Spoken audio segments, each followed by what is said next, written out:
Siyak ni Attorney Reynaldo M. Mosuela, madamatatang Legal and Legislative Affairs Officer. Ti sangguniang panlalawigan tayo dito La Union.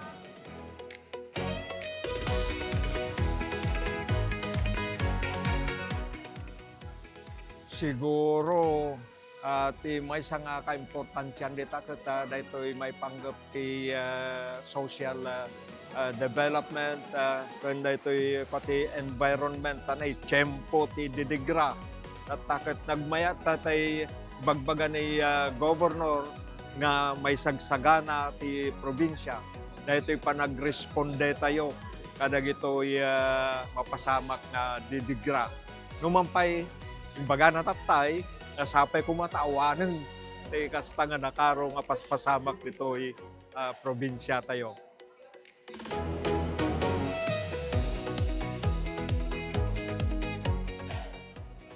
Well, ti ararami nagtatas your legal and legislative affairs officer ti sangguniang panlalawigan tayo no adda dagitay ikonsultada pa opinyonan da nga matters or issues si sangguniang panlalawigan members tayo or even dagitoy officials and employees tayo iadadalan tayo mo tapno makatulong tayo ken ni Apo Governor and the sangguniang panlalawigan to come up with dagitoy legislative measures that will redound to the benefit of the province.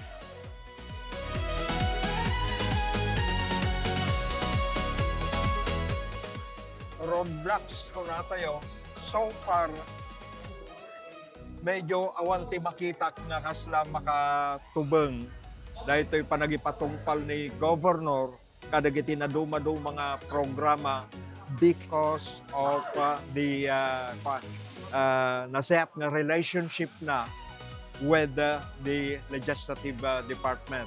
Unlike kadagitay na palpalabas nga haan nga medyo naset partnership the executive and legislative departments sa provincial government tayo. Dahi tatatati naset nga panagdanggay the governor ken ni Vice Governor Sibuma ket amok sigurado nga dagitay kayat ni governor nga programa policies nga ipatungpal bayat ti administrasyon na fully supportive ti sangguniang panlalawigan tayo. Hantay nga mailaksit, hantay nga may bagada nga sangguniang panlalawigan mo lang. We bear in mind nga ti sangguniang panlalawigan ket the legislative body iso ti mang-legitimize kada gitoy kayat nga may patungpal ni Apo Governor ket makikita kata nga nagsaya ti panagdadanggay da. And that's what we need for the province nga rumangay ag progreso.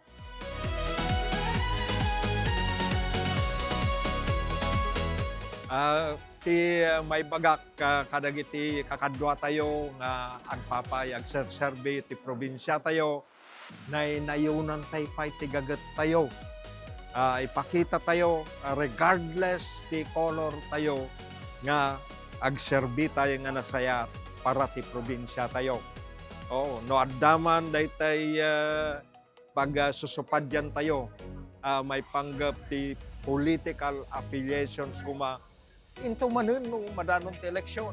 But for now, we exert efforts nga to share whatever kabalan tayo for the benefit of our kakailyan, kaprobinsyaan.